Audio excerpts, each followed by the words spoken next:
First of all, yeah, I'm Annie Agle, so I oversee everything that comes around from our giving to our climate neutral certification and help kind of work hand in glove with the product team in terms of things like material selection, our restricted substance list, and really considering sustainability both socially and environmentally across our supply chain, which is where we know we have our biggest aspects. And so I think the spiel that I make around this, which I think being in design, being in this space will not come as a surprise to any of you, but also often really takes people aback, is that especially in the product apparel space, 90% of your environmental impact for a product occurs within the supply chain before it's even cut or sewed.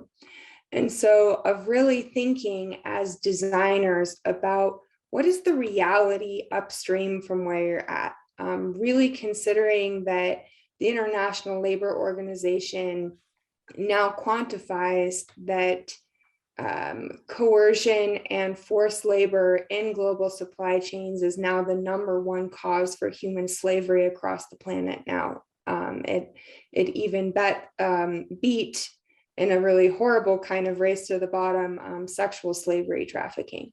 So just knowing that those numbers are increasing in the wrong direction because of COVID, as designers, what obligation do we have to consider the ecosystems, the biodiversities of Global South? Because the vast majority of product supply chains in the fashion apparel sector are located in Global South. And there's nothing inherently wrong with that, but as they're set up right now, they're pretty extractive. And I think one concept that I've also gotten pretty passionate about in my own academic space is this idea of natural capital, of trying to quantify and put a price to nature and the services nature provides for us as a species. And one of the most alarming areas where natural capital is being lost is in the fashion apparel sector. And there's been some interesting work that basically just used a t-shirt from H&M and teased out all of the natural components that went into it, from the cotton to the water to grow the cotton, to the water to dye the process, and all of the chemistry for that process and where that comes from. What are the linchpin natural capital inputs that produce pretty much everything? Everything that's made has one natural capital source, if you think about it. So even a sustainable, say, solar panel, well, the sun is a great sort of renewable energy source in the sky, but there's nothing that inherently sustainable about a solar panel. And all of its components are coming from natural capital sources. And so in the same sense, in a t-shirt, what they actually found when they kind of pieced apart a t-shirt is that basically if you were to sell all of the natural capital components as commodities on the commodities market, it would be worth more than the t-shirt. In other words, we're literally destroying net value all along the value chain that you can't get back. You can't get that natural capital back once it's been converted. You can get a portion of it back, but it's never going to be 100%. So those are more kind of my spiel in terms of things that have been on my mind a lot. And here's what we kind of do with that information at Cotopaxi. One is really leaning into this remnant space of using dead stock. And it creates, as a lot of you know, and I've seen a lot of your projects, and one of the strengths of the USU project, I think, is that you guys really focus on upcycling, recycling, really creative solutions in terms of design, and where design can build this new blueprint for sustainability that then has pretty significant impacts across the world in terms of supply chain. And so that's what we try to look at from a design perspective at Cotopaxi, is how do we break this cycle of just destroying value at every phase of production manufacturing? How can we add value, or how can we decrease net loss? and making sure that there is real value in the product. And there's a few ways you can do that. So one, like I said, our biggest push is around remnant, because if you're not contributing to the inputs required to meet a fabric, that's a really significant achievement.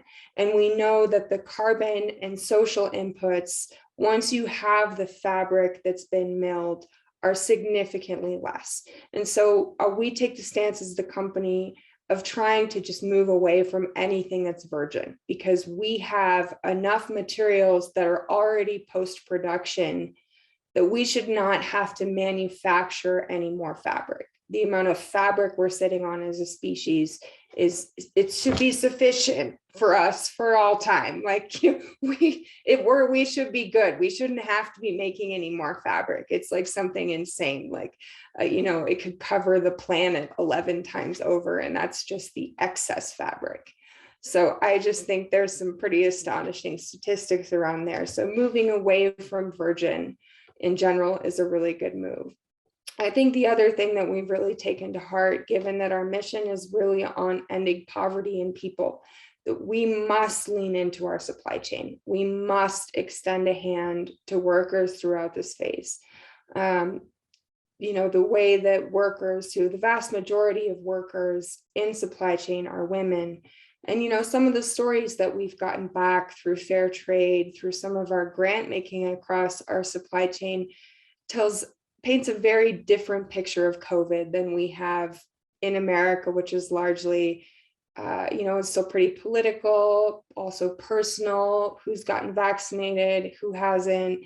There, it's much more like, well, I haven't been able to shop for groceries because there's been an 1,000% inflation in groceries in my small town in India.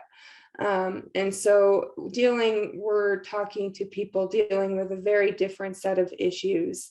Our factory in China has had to do another lockdown. That means that for every day they're not able to work there is a day without income for people who are really, above the line in terms of extreme poverty, but they're touching that line.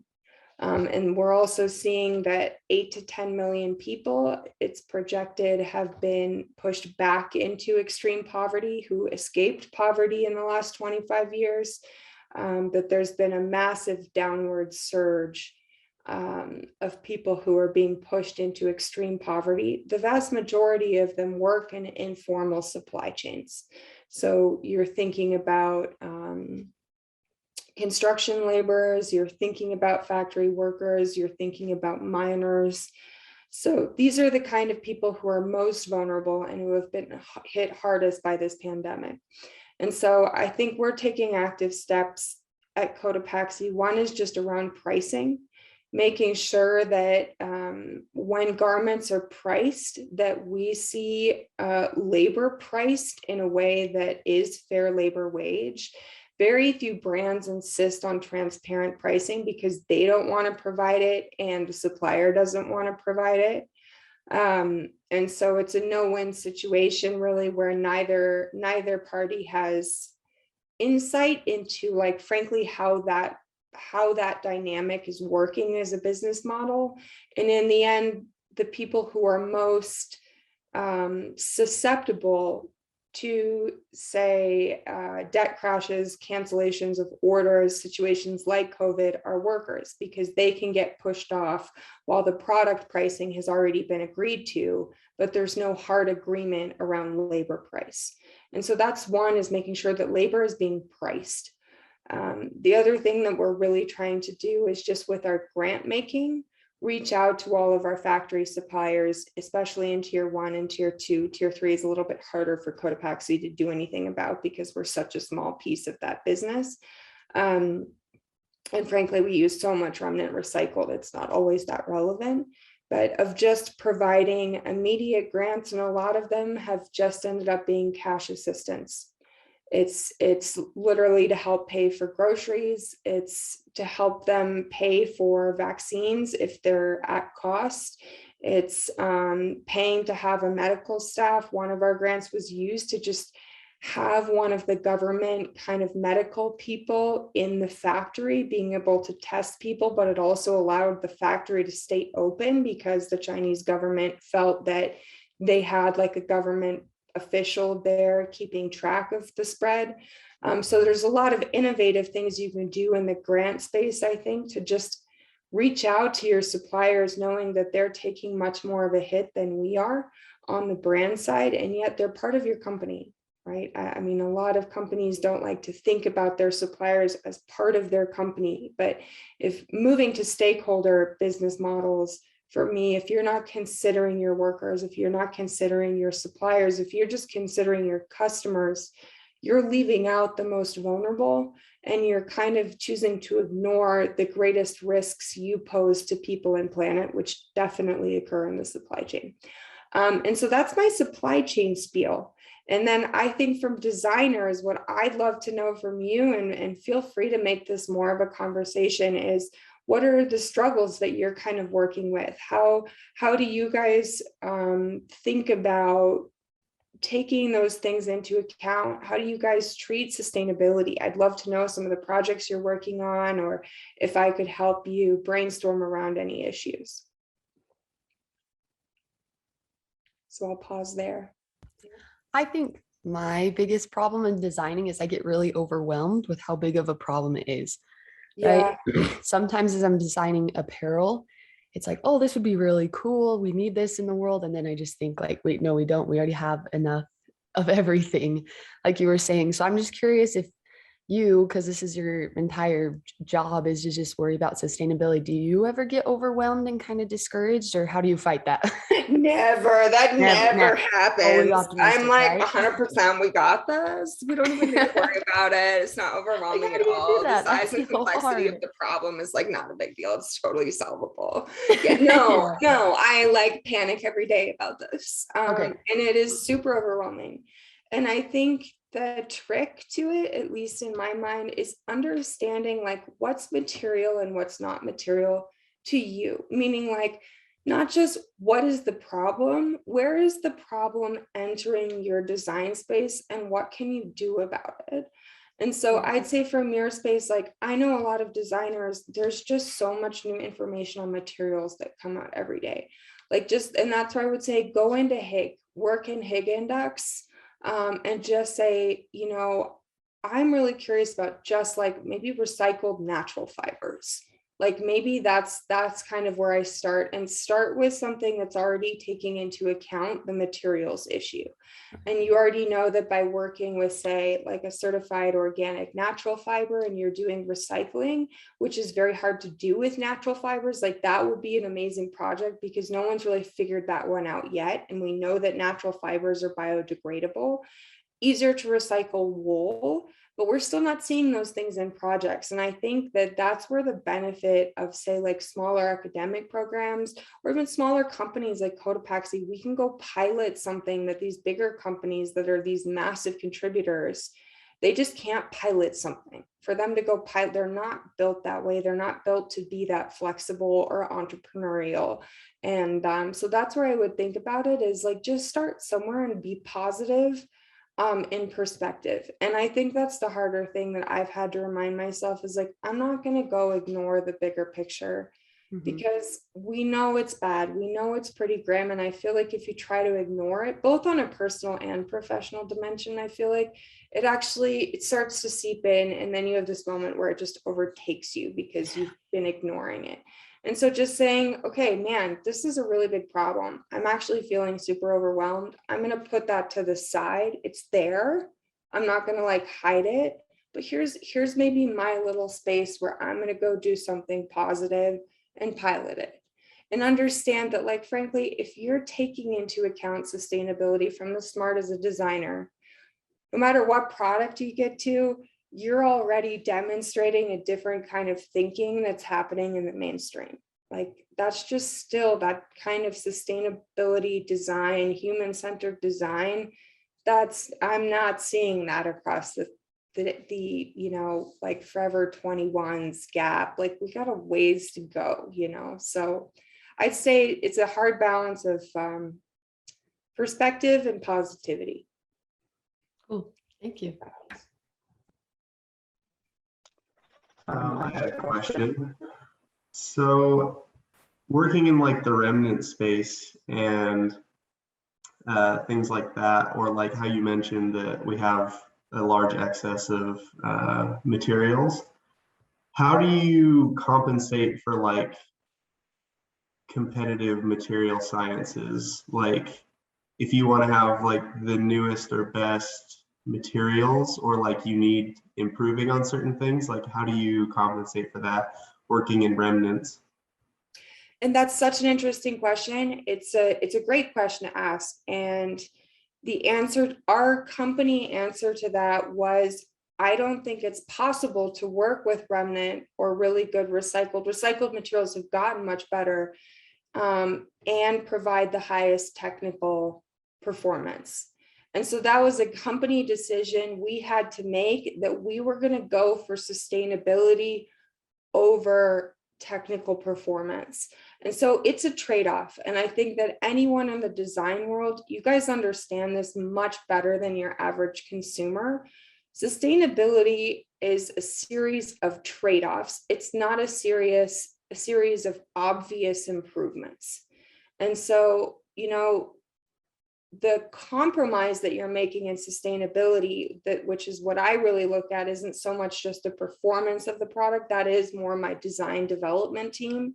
What I think about is the product should be remnant, but it also needs to be able to last. So I don't really want to work and say remnant poly cotton blends, because we know that doesn't hold up, and you're getting massive plastic shedding. You're contributing to the phthalate crisis. Like, some materials definitely upcycle better than others. And it needs to be able to last long enough that it's not contributing to this wash 3 times, have to throw it away because it's like falling apart. So I think there's a series of trade-offs there that you have to go through as a designer. And I'd say there are some exciting movers in this space too. Queen of Raw is a really interesting company that has blockchain information of all these materials. And so it's everything from pretty high performing outdoor materials to really high-end luxury fabrics. And so she just really built the first digital library of excess fabrics. And so brands sell her excess fabrics. And in the same way that we set that up with our factory, she's made it available to a lot more designers around the world to use. And she can really tell you exactly what the fabric performance is. And so there are people in the space who are doing that work. I also know, this is where I'm getting out of my comfort zone, but I also know that our development team works hard to say, we might need to double up on a fabric to make a backpack last longer. And that's where it comes down to creative design and development, and probably the world you guys are in more, and could really probably blow my mind with your creativity in terms of how you would come up with creative solutions to get that performance through those. I'd say though that chances are, no matter what fabric you want to work with, there is a remnant out there. Like, the way fashion is run is just so inherently unsustainable. You overshoot fabric requirements by 20 to 40%, and a lot of brands build the destruction clause in there, meaning if you're an H&M, they'll deliberately overbuy, because if they show proof of destruction for items that they don't sell, which is literally incinerating them, showing proof of the incineration, in America, you get a healthy insurance kickback. So, and sometimes, it's wild in big scale capitalism how you could take advantage of those loopholes that are so unsustainable. But definitely recommend that everyone try to use remnant with it whenever possible. I had a similar question to that. In Cotopaxi, like working like on a much larger scale, how are you able to, like for me, I've been able to work on some projects with upcycling and do a lot of that. and things that I found as scaling and getting that into like business So and like how to make it scale up? What are some solutions or things you've learned trying to scale it's such an using interesting upcycle? question, and it's a really good one because it is challenging. And I think what we have to do is, like, for example, all of our bigger wholesale partners like REI, they love that we do it, right? They love the sustainability bit, but they're like, well, we don't want that color. Could we switch that color for this color? Or could you like change the footprint of the bag a little bit? And we have to be like, no, we use the colors that we have. When they're run out, we use another color that needs to be decreased. You don't get to choose the color. And we only screen print this way because otherwise screen printing is super unsustainable. And like a lot of your bigger brands, when you get to that point, they want to collaborate over your design. And we've had to do a lot of very hard expectation setting around like what's possible in Remnant and what's not. I think that the other space that we've leaned into it with is like, for example, the Del Dia line, just that there's a steady supply that we can always rely on for the shreds of backpack. Like the materials that go into that are just like, they're always pretty much available. No one else wants to use them. But for things like fleece, for example, Polar Tech was sitting on an entire warehouse of Remnant. That might sound like a lot, but we sold out of Remnant in that style in like 3 seasons. And so then when people go out, we're kind of like, well, that was sort of limited run. We can bring it back in a recycled. And so we've had to work with partners. And so our concession has been, we do not use virgin materials. We will try and see if we can make that in a recycled format, knowing that that's not as sustainable as Remnant, because you're still contributing to certain inputs. And, depending on how much is recycled, it can only be like a 5 to 10% improvement. Sometimes it's a much bigger improvement than that for using recycled, but it depends. And so that's what we've tried to educate partners on, while also dangling this carrot of saying, hey, we could go find a cool Remnant thing if you're willing to have more of a collab Remnant-based product that we know is limited edition, basically, and that's how we're going to market it. And so I think there are business ways that you can do that, but you need to be able to set expectations with whoever you're working with right off the bat. That said, I'd say the collab limited edition space feels established enough that that's a place where I think that more designers, more clothes designers could get just a little bit more ambitious, a little bit more entrepreneurial about using what's already been made. So how does Cotopaxi go about procurement then, or finding all those materials, I guess, especially if they're in limited supply? So I think that's where it comes down to collaboration. And that's where it comes down to, like, one of the first people who sold us their Remnants was Patagonia. And at the consumer level, a lot of people would name them, or a lot of our board members, frankly, would probably name them as our biggest competitor. They're also one of our biggest collaborators. We're in the factories that we're in because Patagonia made an appeal to those factories that even though we couldn't meet minimum order quantities, to allow us to come in because we were trying to be sustainable, we were another B Corp. And so that's one aspect of that. And so, for example, for that particular factory where we buy a lot of goods from Camelback, from Patagonia, and from larger product runs, think JanSport, think OGO, we have those fabrics that come through that supplier, and it's really through the supplier that we've been able to build that out. And so, historically, working with suppliers has been this incredibly top-down approach where you're acting in a very authoritarian manner as a brand, and you don't go down the tier thinking about where is collaboration, what resources, what ideas, what social capital might my supplier be able to bring. And we're only able to run our Del Dia program because our supplier really identified that as an issue. And so initially that idea didn't generate from us. It it came from that supplier. And so there's this sense that like, oh, suppliers are just not that environmentally friendly. They're very far behind the West in terms of accounting. That is absolutely not the case. You know, that's just wrong. The suppliers, they work in those communities, they see that environmental backlash like far more than we feel it over here. And so that's where a lot of the best solutions, I think, live, is with suppliers in terms of how you can be better as a company, where the opportunities are.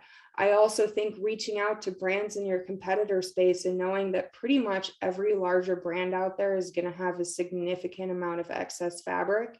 And some of them will just incinerate it, but in certain situations, thank goodness, regulations have changed. So they're sitting on warehouses of dead stock. We're a problem solver for them. Like when we came to Polar Tech for fleece, they were incredibly grateful. They were like, yeah, take the fabric here, you know, like basically, you know, selling it at cost of production. And so you also save a lot of money in terms of margin by using dead stock, because you're not paying to have it made. And so I think that that's kind of our approach in terms of finding, you know, these places where remnant might like to exist, and just reaching out to brands, reaching out to different suppliers, seeing if you're there dealing with these issues, and kind of explaining how we work and how we could help solve for that. And then, like I said, there's also these first movers in this space of these banks of dead stock materials. Queen of Raw is the biggest I know of. Probably the most sophisticated in terms of like its blockchain. They've done some pretty deep analysis of the fabrics that are on there, its provenance, you can know where it comes from, which is important for the luxury sector. But there are a lot of movers in this space now that help facilitate identification of remnant spots.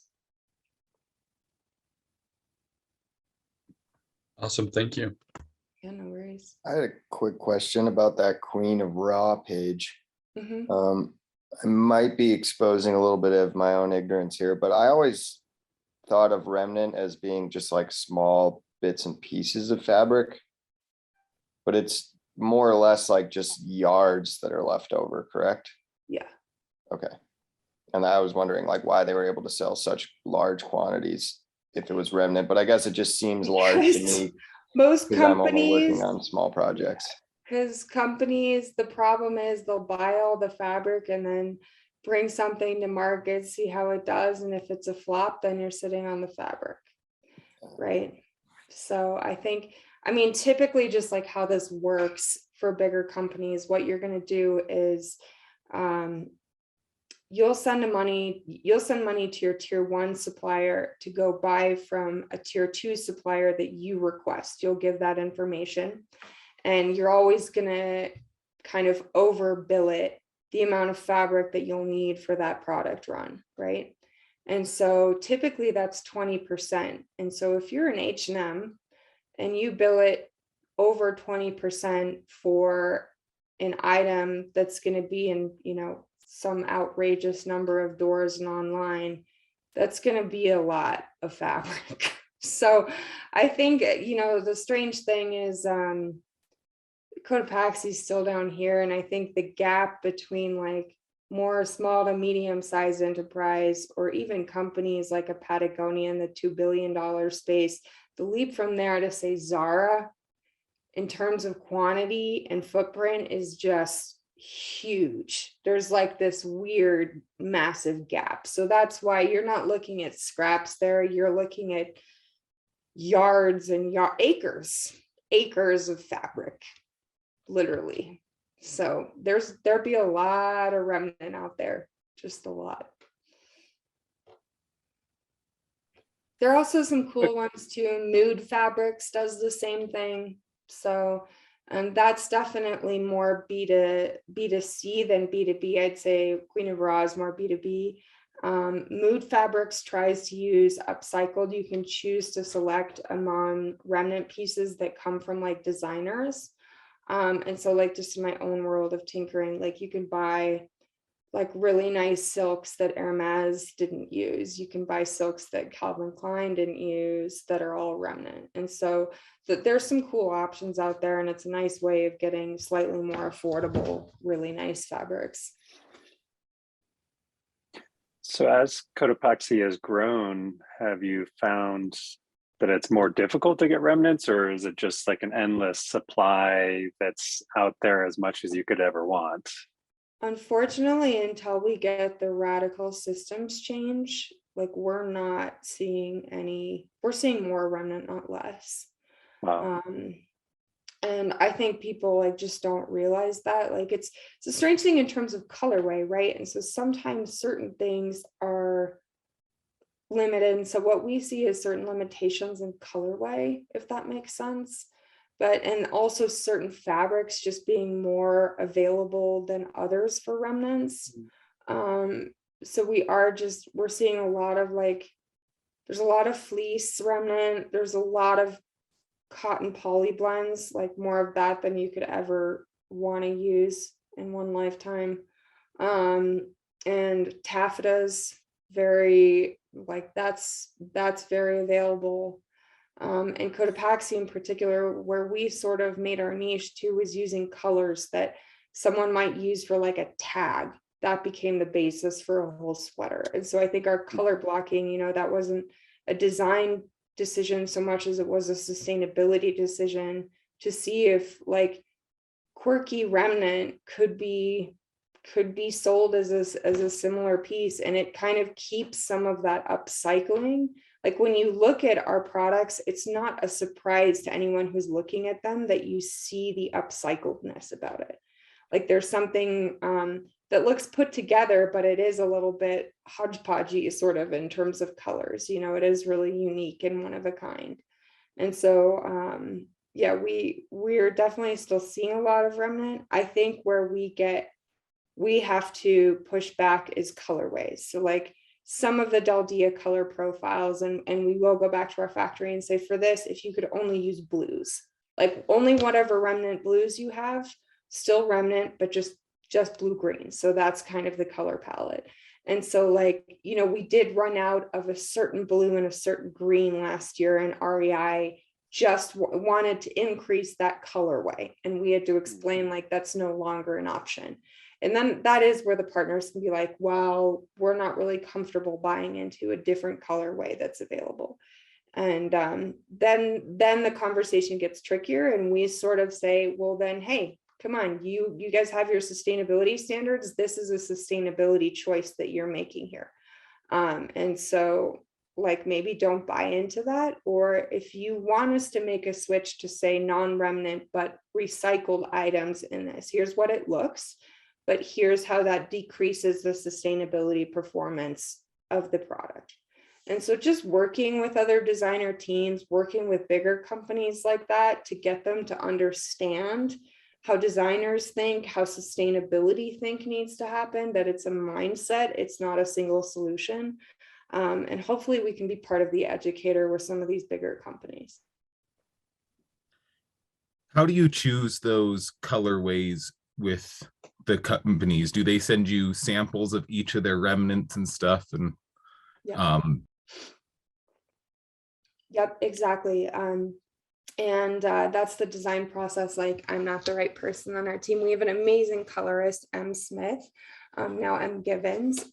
You can definitely track her down on LinkedIn. I know she's always happy to talk to people, but yes, and she's really become, in my opinion, like one of the greatest colorists working within this kind of restricted world of remnant, because it is restricted. You're placing restrictions on your kind of designer world by saying, out of all of the potential materials, I'm only going to use this subset, and you're designing to what's already available rather than some potentially unexisting kind of thing. But I'd say that she tries to think very holistically about how colors are doing it, so that we are paying attention to trends, because you need to do that, but that it's still earnestly remnant.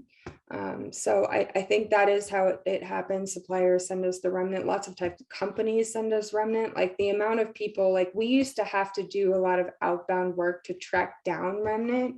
now the number of people who are coming to us who just know like, oh, Cotopaxi will buy your remnant and get it off your inventory books. Like the number of people, especially in the COVID world, like in the COVID times, who reach out to us is pretty phenomenal. And frankly, like we found that we can get pricing on fabric that, you know, our competitors wish they could get that kind of pricing because it's remnant. So there's a lot of business wins too with it. Do you find that colors that are popular for a particular season show up more or less in remnant because other companies are ordering those? You know, that's an interesting question. What we were finding is like just anything that's pretty vibrant, I'd say like more saturated colors in general end up in remnant a little bit more. And it kind of depends on the product. I'd say a lot like what the fabric is. Like for example, denim, there's a lot of remnant denim and that just looks like denim. You know, so it just sort of, it depends on material and it depends on color, and definitely certain colors like will be less available for seasons than others. And so like last year, I know it was hard for the design team to find like softer pinks. There seemed to be like a company or like a, you know, BOF call that like pink was going to be one of the growing Pantone colors. So definitely sometimes like you see different colors going out. We're still shocked though about just how many companies have just literally acres of excess fabric. Like it's nuts. It's nuts to see pictures of these warehouses where there's just like fabric from the 70s that's been chilling in this warehouse. Just like, oh, and we're still making more, huh? Interesting. Just doesn't seem like we need any more. Just don't think we need any more. So yeah, colors. Are there any other companies in the industry that work with remnant or do a really good job of using recycled products that you know of? Because I know Cotopaxi has always kind of been the industry standard for using reclaimed garment pieces or whatnot, but I'd say like one, Patagonia has worn wear, which is not so much at scale. That's true upcycling, not remnant. We would love to do that with our own products at some point. We launched a resale channel this year, which is cool. We'd love to expand into that space, but I mean, you got to give Patagonia props. And frankly, they've done so much in the back end to make sustainability affordable for other small to medium-sized enterprises. Like for example, the Sustainable Apparel Coalition and the HIG Index, before Patagonia came along and provided additional funding, like it lived in this weird world where literally only Walmart could use it. It basically became an internal sustainability grid that Walmart did. And Patagonia was the one that was like, this can't live in a vacuum and it needs to be affordable for smaller size companies. And so, you know, now we make enough money to do it, but like it was cost prohibitive earlier in the day. And we really didn't know, you know, is this material more sustainable than another? So I think Patagonia is legit. Like that company is definitely what they say to be. And I'd say the outdoor industry as a whole, the like care about this factor is much higher and much more authentic than the rest of the apparel outdoor space. I think it's very refreshing to be in the outdoor industry. That said, I'd say remnant poses a particular challenge for the more technical brands in the space because I forget who on the team asked it, but you do compromise technical performance with remnant. Like there's just not that kind of consistency that you would get from like a really sturdy DWR coated waterproof piece that we're just like Arc'teryx would go after that, but that doesn't make sense for us. Like we've kind of chosen not to go there. Like we're sort of like, we're the mid layer that you might partner with a really intense good Patagonia shell. Because it's just really hard to make those products very sustainable. And again, Patagonia, Arc'teryx have worked hard on this. Patagonia has worked with blue sign chemistry, which that's the chemistry that's most responsible and most sustainable. So instead of using, say, DuPont or 3M for the treatment of these petroleum-based materials, using someone like Blue Sign, which is out of Germany, that has really made the process much, much more sustainable. It's now possible to create pretty high performance materials that are definitely not in the category of as sustainable as Remnant, but are much more sustainable than their equivalent was 20 years ago. And I think that those brands have put a lot of research and development with no like short-term business wins into helping solve these hard material challenges for performance pieces. So that's my overall, I think outdoor sector bottom line is pretty good on the sustainability bit. Like I don't see other outdoor brands as our biggest competitors. I see H&M, Forever 21, these fast fashion companies that are selling non-responsible down jackets. That's who we want to go after. That's at the end of the day who we want to take market share from. Just to chime in here, you all are going to get a demo of HIG later in the semester from one of our current students. And then a representative from Blue Sign is going to speak at the end of the semester as well. So awesome.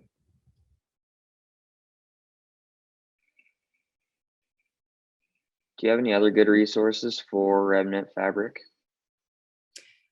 Mood Fabrics and Queen of Raw are the ones I really recommend. I'd also say like just reaching out to companies and be like, hey, I'd really love to help design with some of your Remnant. I think companies in-house definitely want that, who might not be as far along as we are as a company. I think it's a really good internship opportunity that more companies should have open, is like a sustainable design, and just let people like you guys go in and kind of think about how design could be done differently, do some limited runs. Again, I think that that's where, if you know you could have X yards of fabric that are going to make Y number of products, have it be, a limited edition, get people psyched about it, have it be like a soft launch for moving in a more sustainable direction, show that there's proof of concept. I think that there's a lot that can be done there. And I think most companies in the textile apparel space have this as a problem. Talk about the natural fiber difference. There's also a lot of really cool like social enterprise models with smaller scale farmers, say from alpacas in Peru. And so there's some cool human connections that can happen there that you don't really see on the petrochemical side. So yeah, I would definitely get pretty excited about that. And I think the leader in that space, in my opinion, is Eileen Fisher. They've pretty much only ever worked with natural fibers, and they've done a lot of pioneering work around setting up wool standards, that kind of thing. And they also have Remnant upcycled. I would definitely recommend checking that out. But yeah, so that's a cool space, I think, to think about. Cool, thank you. I reached out to some companies last semester, just looking for a certain fabric. And what I heard back from a few of them was just that a lot of their fabrics are like proprietary fabrics.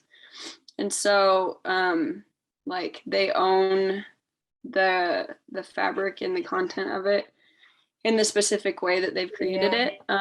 So I know you mentioned that you use Patagonia's fabrics. Do you just work with them on that and like have an agreement that you're allowed to use those, or like so if you interestingly enough, we really do that at the supplier level. That's where you just go to the supplier. Here's the thing, brands are all the time, they're trying to patent this whiz bang technology. The reality is their suppliers are the ones who are making it, and 9 times out of 10 it's like an idea that the supplier had that the brand then swoops in and patents.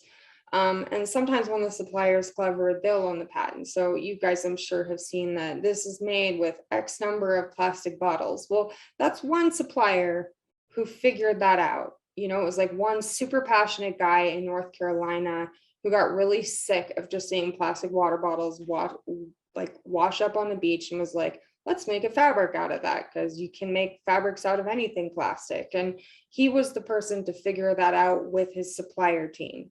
And you see a lot of brands kind of taking credit for that. And so first of all, I just don't support patented fabrics. Like, I just think that's the lame aspect, I think, of the outdoor industry. And that for me is like, okay, great. Have fun sitting on your patented fabric that, you know, is I'm sure it does really amazing things in your warehouse.